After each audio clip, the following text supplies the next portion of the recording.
காற்றே என் வாசல் வந்தாய், மெதுவாக கதவு திறந்தாய்.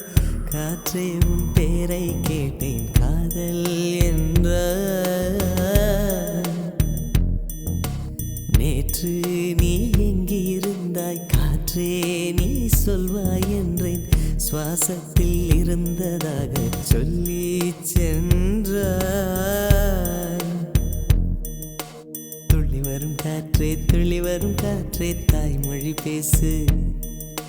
நிலவுள்ள வரையில், நிலமுள்ள வரையில் நெஞ்சினில் வீசு. துள்ளி வரும் காற்றே.